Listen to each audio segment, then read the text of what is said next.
Bismillahirrahmanirrahim. Assalamu alaikum. Welcome to Newsroom. I'm your host, Khalid Butt, and these are the stories that we'll be discussing during the course of our show. We'll begin, ladies and gentlemen, with the latest from Ukraine as far as the crisis is concerned. A new round of talks is going to begin between Ukraine and Russia as far as some kind of means to end the current escalation is concerned. At the same time, the French President Emmanuel Macron also has warned against this escalation. The escalation is continuing, but on the parallel, there's also the hope for peace to also emerge between the rival factions. What is going to be the future of this region as far as this crisis is concerned? This is going to be our very first story in today's newsroom. Our second story, ladies and gentlemen, concerns the JCPOA, otherwise known as the Iranian nuclear deal between the P5+1 and Iran. What are the prospects of reviving JCPOA? A lot of positivity in the last few days has emanated as far as the nuclear deal is concerned. Also, Russia said that it is quite optimistic about that. The US has said it is. Blinken has talked about this as well.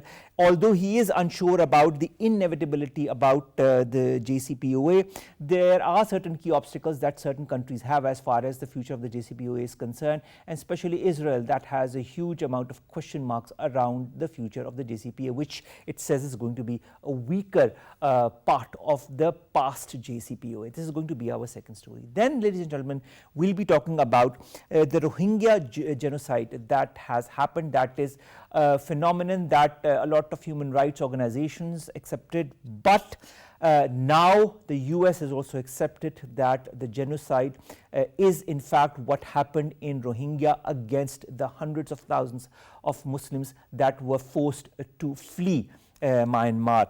The US has acknowledged this intent of genocide of the Myanmar government, and this goes a long way from where this whole incident began, and now when countries such as the United States are finally acknowledging that it was indeed genocide. And finally, ladies and gentlemen, we'll be talking about the 94th Academy Awards, otherwise known as the Oscars, where again streaming platforms dominated, with Apple TV Plus's film, in fact, CODA, about a deaf and dumb couple raising a child who isn't, that got the Best Picture Oscar. But what also dominated this Oscar ceremony was this bout that happened between Chris Rock and Will Smith over a comment that Chris Rock had made about Will Smith's wife and of course her alopecia, and this is what created a furor. A lot of people are still talking about it, about the slap that Will Smith gave to Chris Rock because of the comment that he put on his wife. This is going to be our last story. Our first story, ladies and gentlemen, let's come to it very quickly, and that concerns the latest from Ukraine, the crisis that is engulfing Ukraine. And of course, there is a lot of development on the positive side as well, as I've said in the very beginning, because there's a new round of talks that is going to happen between the Russian side and the Ukrainian side. Should we be optimistic of this new round of talks? Because there have been previous rounds of talks, but they have not been conclusive as far as forging some kind of a peace initiative between the warring factions is concerned. Hassan Abdullah, correspondent TRT World, joins us online. Hassan, thank you very much to have joined us. Hassan, what do you make of this new peace overture between Russia and Ukraine? Are you optimistic? Well, I think it's going to take some time before there's any sort of breakthrough. But as the situation on the ground changes, especially from Russian perspective, Russia is facing many logistical challenges. So I think it's not in the same sort of position of strength it would have sort of been in the early days of invasion, and also how it had anticipated. So as it faces those logistical challenges, I think it would really want face saving. It would want to pull itself out of its crisis, So what we're going to witness over the next couple of days in Istanbul is the two delegations coming together and basically trying to discuss some of the contentious issues. Now, we've already had the Ukrainian side saying that they are going to talk about their sovereignty and territorial integrity. I think this is a sort of a difficult starting point from Russia's point of view. But you say it's difficult from the Russian perspective. Nevertheless, the Ukrainian side says that it's considering a Russian demand of Ukrainian neutrality. Could you kindly explain this to our viewers, and how important is this Ukrainian neutrality, whether Ukraine will finally accept it or not? Well, basically, Russia is saying that it considers any expansion of NATO a threat to its security, to Russian security. It has sought guarantees that NATO is not going to expand, especially eastwards, that Ukraine is not going to become a full member of NATO, and that Ukraine is not going to ally itself with the West. That's basically the framework of the neutrality that Russia is seeking. Now, as far as Ukraine joining NATO is concerned, then, I've talked a few days ago to the advisor to Polish president. He's the foreign policy advisor, and he said that there are a number of countries in NATO that oppose Ukraine's joining of NATO. They've been doing that for the last few years. So I think Ukraine is realizing that the prospects of it joining NATO are not really going to be fulfilled anytime soon. Hassan, this brings me to the million-dollar question. From day one, this has been Russia's contention that Ukraine not join NATO. We would not have come till here had Ukraine openly said it does not want to join NATO, or had the West complied with it. Why haven't the two parties complied with it? Had it done so earlier, we wouldn't have come here at this point in time. Well, that's a difficult question. You can look at it from different perspectives. So first of all, there is a general international norm that countries are free to join alliances. They're free to basically join military alliances. They're free to form political alliances with other sovereign states. Russia's, past is a matter of concern for the Europeans. They're saying that there's a certain history of expansionism. Russia has its own security concerns. It's saying that the Europeans are trying to contain it. The Cold War memories are still there. So, these are dynamics you just cannot ignore. All right, Hassan, also as we speak, Russia has de facto control over self-proclaimed Donetsk and Lugansk republics in the country's East Donbass region. Do you feel that this control is going to remain, in your point of view, post these talks? Is there any way that Russia will let go of these, or do you feel that Ukraine will accept it as it is?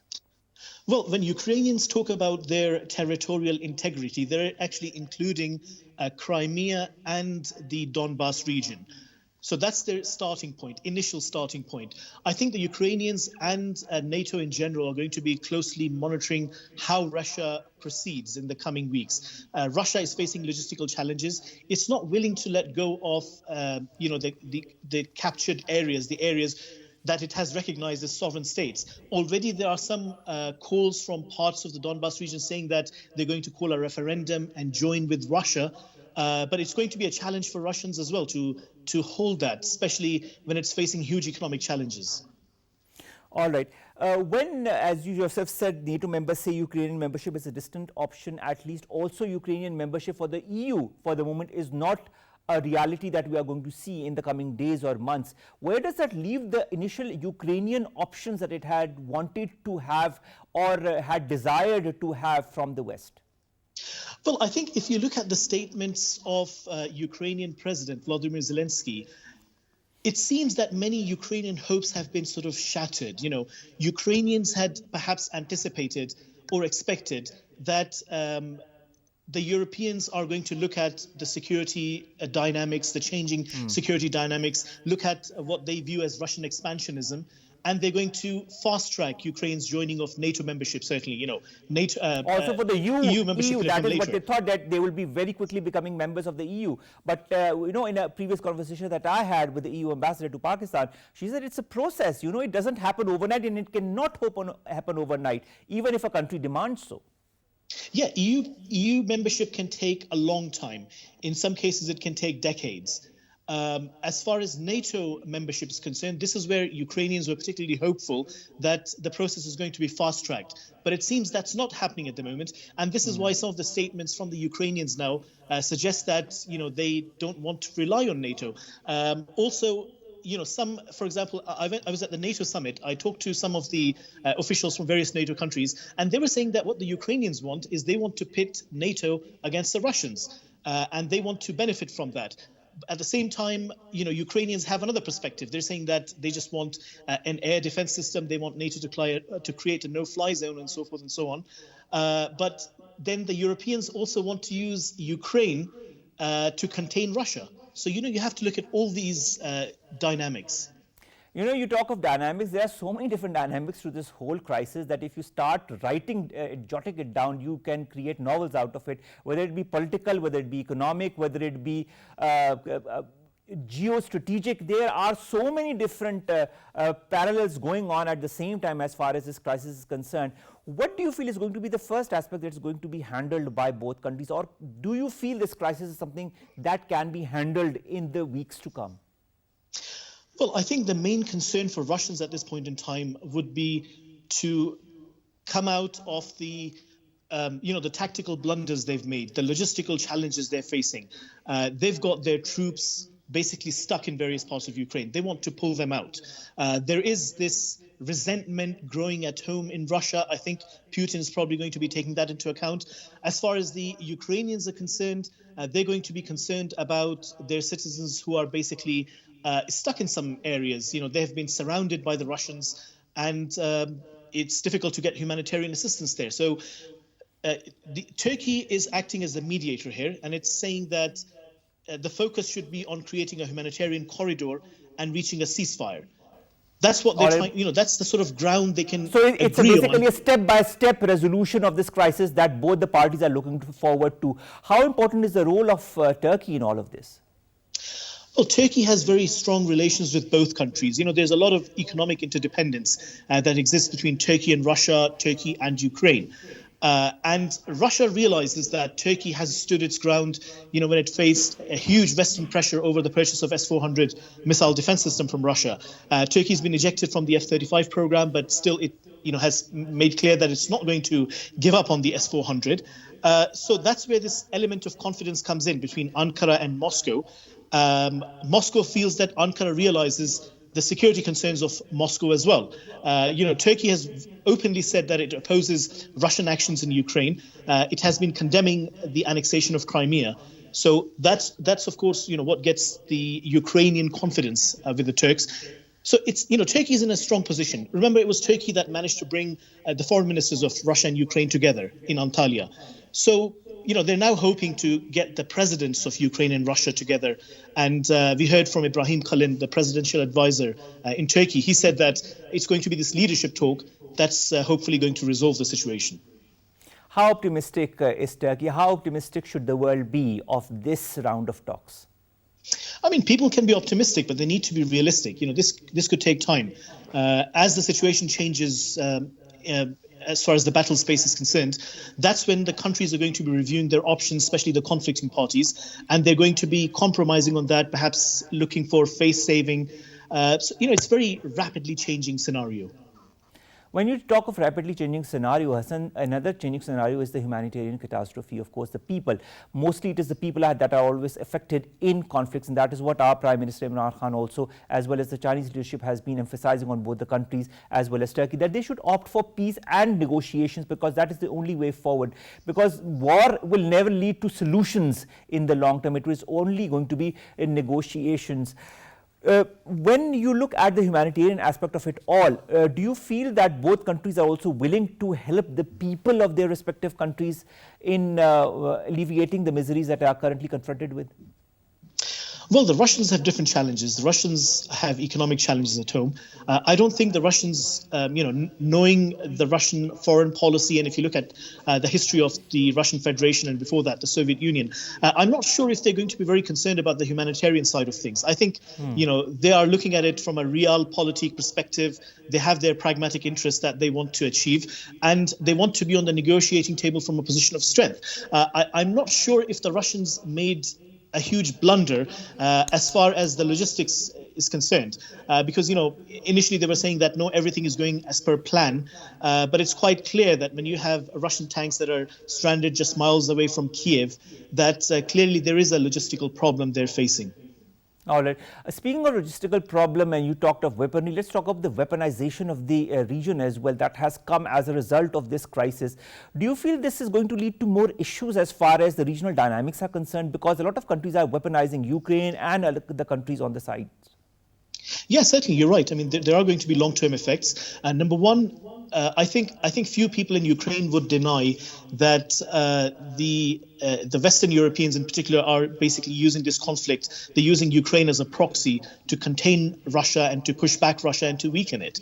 But at the same time, there is this converging interest where Ukrainians feel that they have to fight back for their freedom to defend their country. So that element is there. Also, many people who are joining in the fight, who are these people? There are mercenaries coming in. There are probably people from various far-right organizations of various countries. When they go back with their training, are they not going to face the same problems, the same challenges that the West talks about when it comes to many Muslim groups? Clearly, these people who return to their countries, they could pose security challenges to their respective countries. In all of this, global scenario that is emerging, the West versus Russia or the West versus the East, let's put it very blatantly, who stands to gain the most out of peace in the region? If you look at the economic situation, at the moment, Russians are probably likely to lose out more. So there is going to be this huge symbolic victory for the West. In this regard, I think that's going to sort of embolden them as well. As far as the situation in the region is concerned, I think we are already looking at some 20,000 people who've died. So ultimately, it's the Ukrainians who are going to lose out. And if you look at the history of Europeans, Western Europeans in particular, in the last, in the 20th century alone, for example, I think there are questions about how much importance they give to peace vis-a-vis their pragmatic economic interests. I think they're probably willing to see, many, many more body bags if it gets them their economic interests. Speaking of economic interests, whether it be gas or oil, a lot has been impacted due to this crisis as well. A lot of countries are opting for the ruble exchange. A lot of countries are trying to make alliances with other countries so that they can get oil from them. Do you feel it's also going to change the whole way gas and oil is being exported and imported across the world? Well, that's already been explored by various countries. So, for example, if you look at Turkey, Italy, Israel, they're basically looking at a project that would be passing through Turkey to supply gas to Europe.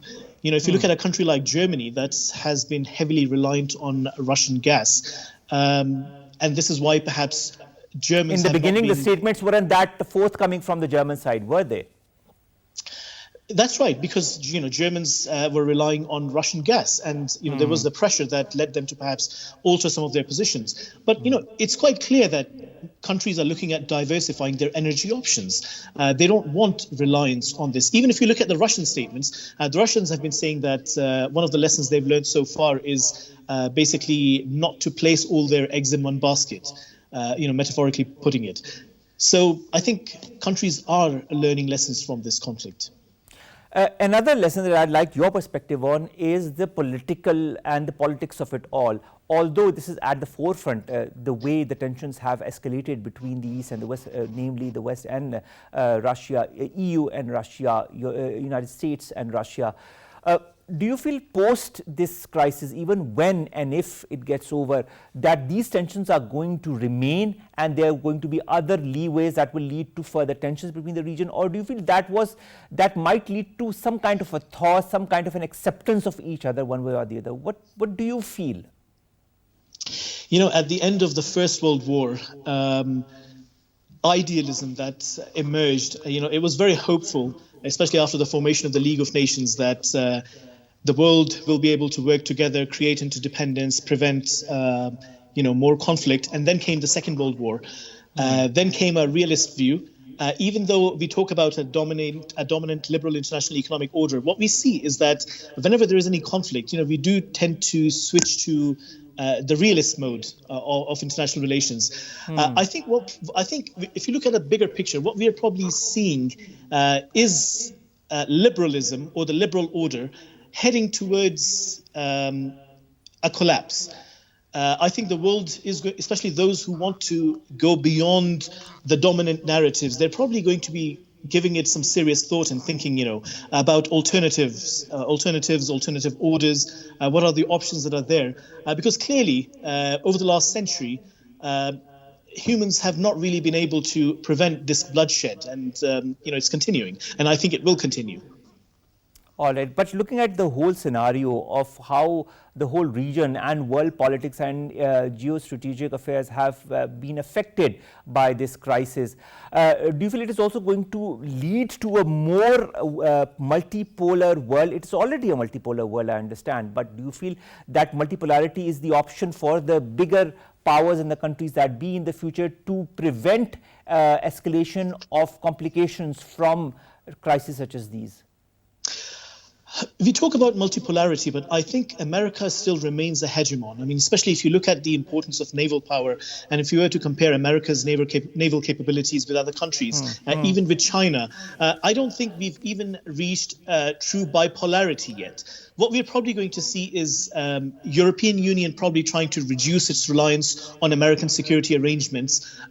EU might emerge stronger if things continue the way they're going at the moment. But I think that, that American hegemony, at least for now, is going to continue. Even China is going to take some time to bring its naval capability to American level.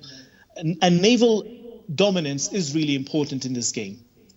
All right, but the only way forward, do you feel, is a more multipolar world, or do you feel this unipolarity or bipolarity will continue for a couple of decades or maybe a century more? I mean, that's debatable. If you talk to international relations scholars, many would tell you that a multipolar world is going to be more unstable. They would probably talk about some would propose a unipolar world being the most stable. Some might argue that you can have that balance of power in a bipolar world. But I think most would probably say that a multipolar order is going to be very unstable. In all of this order and this current crisis, all we hope for, Hassan, is that peace is the outcome of these talks that happens between the both sides. This is what we want: negotiations, peace, and the world to be a safer place and a better place to live in. Let's hope for the best. Let's come to our second story, ladies and gentlemen, that concerns the future prospects as far as the JCPOA or the Iranian nuclear deal is concerned. The US Special Envoy to Iran, Robert Malley, appears skeptical as far as the future of this deal is concerned. He says that I can't be confident it's imminent. More in the following report. Uncertain future of the Iran nuclear deal risks becoming a self-fulfilling prophecy as after months of discussions in Austrian capital, myriad geopolitical developments cast a shadow upon JCPOA revival. In its bid to reassure Washington's Gulf allies in Israel that the administration of President Joe Biden is committed to their security against the backdrop of Iran nuclear talks, U.S. Secretary of State Antony Blinken stated that U.S. will deter Iran from ever acquiring a nuclear weapon. Underlying bleak prospects of revival of JCPOA, U.S. Special Envoy for Iran Robert Malley expounded that he is not confident that a nuclear deal between world powers and Iran is imminent. The months-long negotiations aimed at bringing Iran and the U.S. back into compliance with 2015 nuclear deal are hampered by myriad key obstacles. According to media reports, the issue of terror designation on Iran's Islamic Revolutionary Guard Corps is a sticking point between Tehran and Washington. Earlier, the new Russian demand about sanctions linked with Ukraine clouded the prospects of restoring a 2015 nuclear deal with world powers. Meanwhile, the EU's coordinator for the negotiations, Enrique Mora, has met with Iranian officials in Tehran and will leave Washington to meet American officials. The uncertain future of the Iran nuclear deal. Head of Department of Strategic Studies at the IAEA University in Islamabad joins us online. Dr. Saab, thank you very much to have joined us.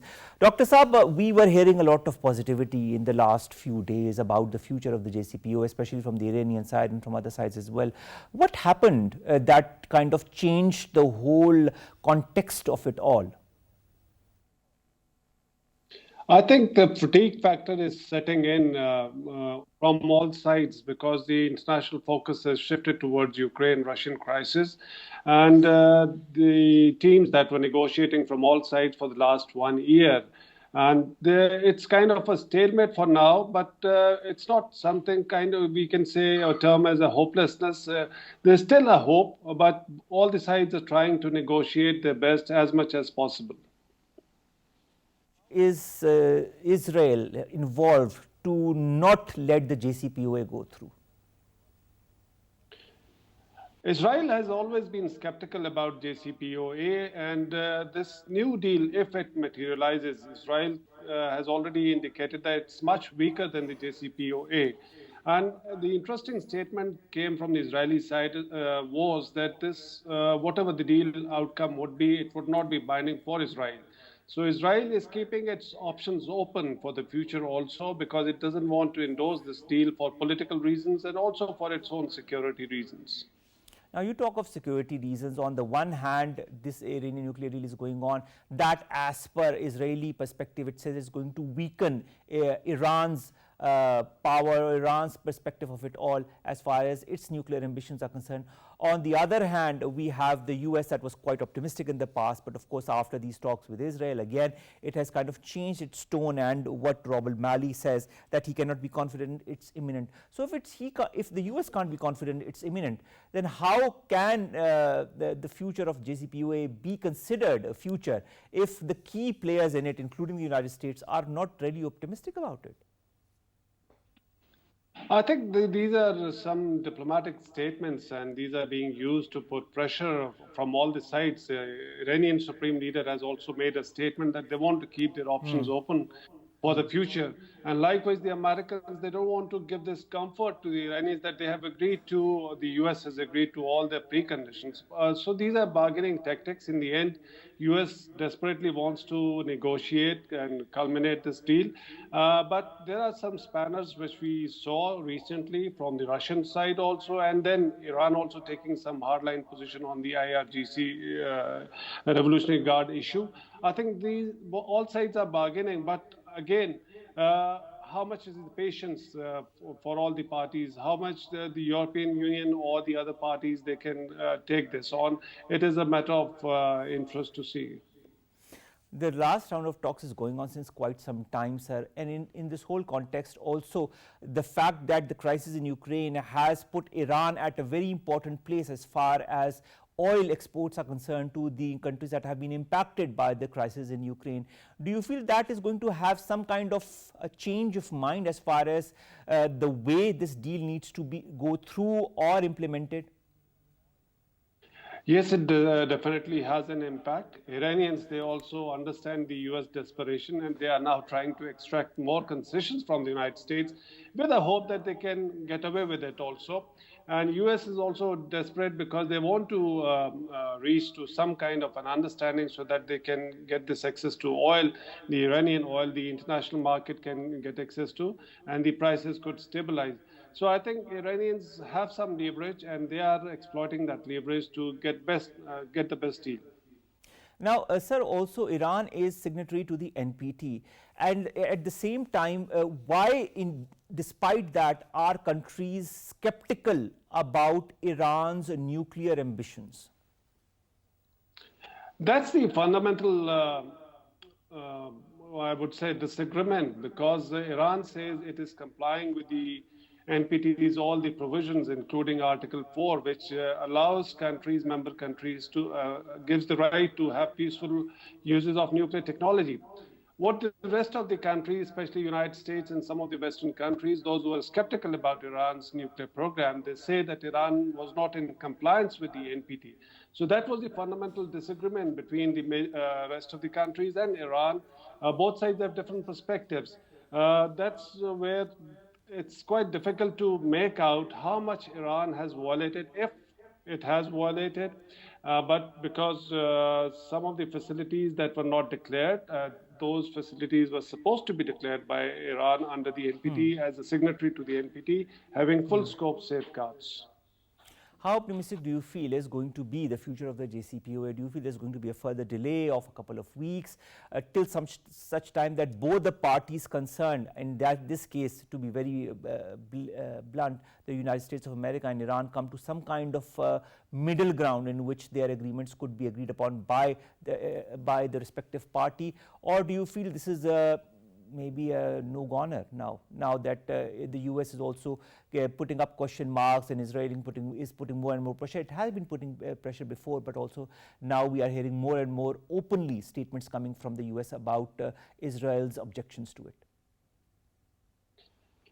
I think these are all pressure tactics. In the end, United States is desperate because Ukrainian-Russian crisis is going to prolong, as we have seen, and the international oil market is going to remain turbulent in the foreseeable future. So they are desperate to have this deal so that international community or market can have access to Iranian oil. Likewise, Iranians also they think this is the best opportunity to get this as many concessions from the United States and reach to some kind of an understanding because they are also under sanctions for the last many years.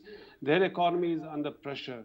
So if they get the best deal under the circumstances where US is desperate, I think Iranians would have a win-win kind of a situation, and likewise the rest of the countries, those who are negotiating with Iran.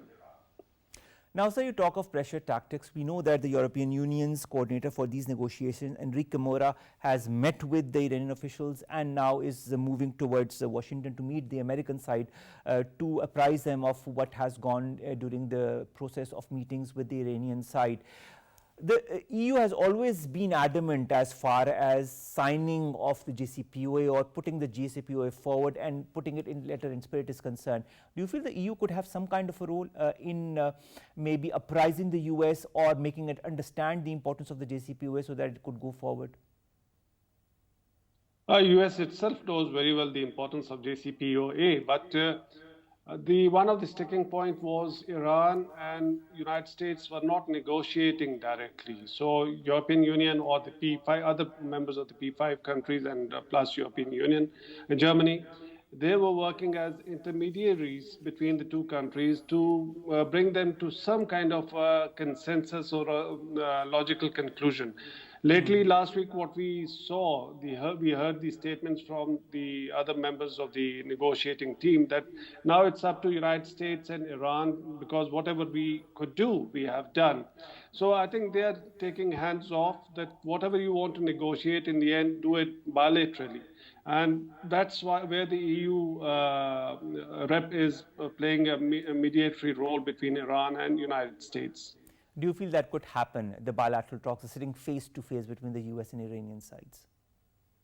That's quite problematic politically for the United States because in US, what we heard right now, the Republicans, they have already indicated that if they come to power, they will again terminate this nuclear agreement. And that's one of the sticking point for the Iranians also because they want But that is what the Iranians had been saying from day one, that if the JCPOA comes into effect in any form whatsoever, there should be some kind of an assurance from the US side that there is going to be no backing out of this JCPOA. Absolutely. And any party which is negotiating and looking at the track record of United States, they would want these kind of guarantees. Now, the problem is they're already indicating, the Republicans, that if they come into power, they will terminate this. So under these circumstances, Iranians are not likely to budge because they would want assurances from the international community. They don't want to go back to square one in case President Trump or Republican, they again come into power. Do you feel Iran is justified in all the assurances that it is asking for, in all the sanctions that have been put on it to be removed completely before it can move forward for the signing of the JCPOA? I cannot speak on behalf of the Iranians because... No, I'm asking for you as a very neutral person, somebody who understands both perspectives.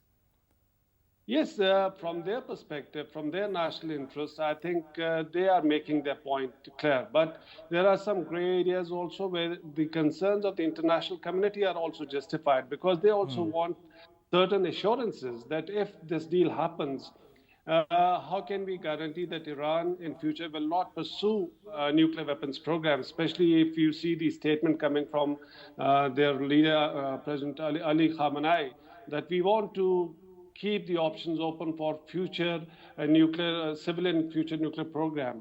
So those are the kind of signals which we can say these are some of the spanners at the last moment.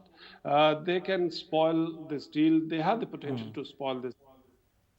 Once the deal goes into effect, whenever it does, do you feel that the IAEA could also have an important role in keeping a check or control over Iranian nuclear capabilities and that it does not go overboard with them? International Atomic Energy Agency, they have a central role. because that is the agency which would ensure or provide certification that Iran is in compliance with all its safeguards agreements, which as NPT country, Iran, as we know, has a full scope safeguards arrangement with the IAEA. So any deviation from those safeguards, IAEA has to ensure, and it will have to report to UN and other members of this agreement to whosoever signs in the end. We have all seen the United Nations and its role as far as international important events are concerned. Do you feel the United Nations could also continue to be a not a signatory, but maybe an observer as far as this JCPOA is concerned when it gets signed and comes into effect? IAEA is an organ of United Nations, so IAEA has I know the that, mandate. but I'm just saying if the UNGA or maybe the United Nations Security Council could overlook it, or maybe have some kind of a say as to have a regular implementation through the IAEA and through other organizations as well, maybe through their emissaries, to go to Iran on a regular level to have continued talks with them once the JCPOA is implemented, of course. If we talk about Security Council, P5+1 arrangement is good enough because all the major powers are, of course, they are, yes, included in that. Yeah, Agreed. they have to give those, they have to endorse this deal. Only then it will materialize. Then IAEA itself is a UN organ, so IAEA has the mandate also to carry out the inspections also and report any violations to the United Nations. So that's the route that probably it will be taken once this deal is signed by all the parties. All right. What about the role of the Gulf states, sir, in your point of view? Do you feel that they may be as in parallel, in tandem to the EU, could also prove their role as mediators between the two factions? Because they are friendly to both Iran as well as the United States of America, at least some countries are. Yes, some countries, but many countries have reservations on the JCPOA itself. And the meeting that is being held right now in Israel, where some of the Gulf countries for the first time are meeting Israel also. So this is also one of the area where their interest because there are a lot of countries Israel. that are skeptical, that have certain questions or issues with the Iranian perspective of the JCPOA. Yeah, but they are not happy. As a matter of fact, some of the Gulf countries are not happy that this JCPOA should not be revived, or there shouldn't be any new nuclear agreement. Again, it's realpolitik, because they don't want to see a nuclear weapons capable Iran in their neighborhood. So that has been their concern. All right, but do you feel it should be a concern, or is it a concern? As somebody who understands strategy and geostrategic affairs of the region. Yeah, from a realist point of view, yes, you wouldn't want a nuclear weapon state as a neighbor. So from their perspective, it is a concern. Whether Iran will eventually acquire nuclear weapon or not, because without even acquiring nuclear weapon, Iran has gained considerable influence in geopolitics, because it is negotiating with P5 countries on the basis of the same capability, whether it was a weapons capability or not, but it had developed some capabilities which the Gulf states are not very happy. So Iran has, in fact, enhanced its influence in these terms. So definitely Gulf states, they understand the repercussions of a nuclear Iran on the borders, and that's why their major concerns are. And from their perspective, again, I think it's a genuine concern. All right. Speaking of all these concerns that certain countries have, whether it be in the Gulf or whether it be the United States of America, when the Secretary of State from the United States, after meeting with the Yair Lapid, who is his Israeli counterpart, says that the JCPOA is the best way to halt the nuclear program, in your point of view, is it? Yes, that's the most pragmatic way to stop. Otherwise, we go back to square one. And from where do we start? I think he made one interesting comment. The core objective of everything whatever is happening is to ensure that Iran doesn't acquire nuclear weapon. This also indicates that United States is indicating that it can compromise on certain other issues if Iran could guarantee that it will, in the end, not pursue nuclear weapons program. And that's what he was trying to convince the Israeli counterpart also. Stick to the core objective, don't throw spanners, don't raise unnecessary concerns, let this deal happen. So I think after reading that statement, the press conference I was hearing about from the US Secretary of State, I think that's very pragmatic approach, that achieve the core objective and leave the rest issues. Don't don't be a spoiler over here.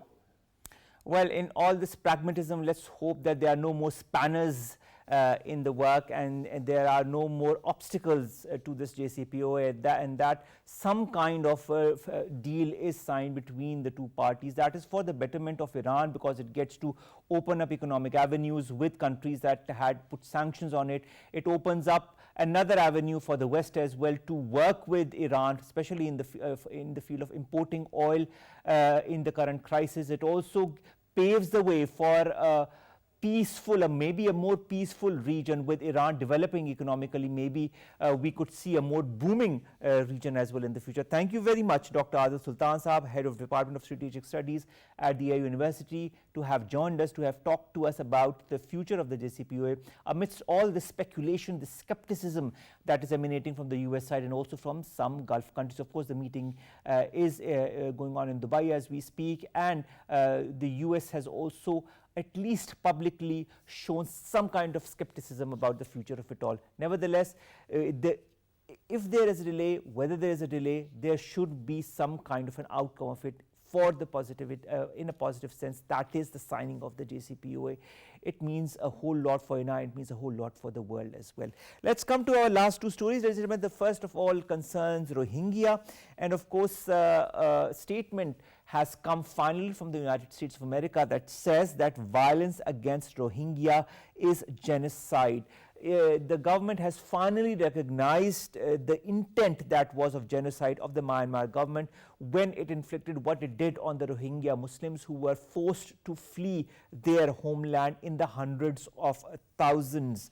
Of course, this has an impact on the relationship with between the US and Myanmar, but it also has a very strong humanitarian angle to it all. That is the fact that the US is finally realizing that it is important to put forward in the most blatant of manner the realities of life that have been happening as far as Myanmar is concerned. Let's hope, we really hope that we get to listen to you, from you, a statement concerning what is happening in Indian illegally occupied Jammu and Kashmir as well in the same vein. And finally, ladies and gentlemen, let's come to the 94th Academy Awards, or the Oscars as they are popularly known as.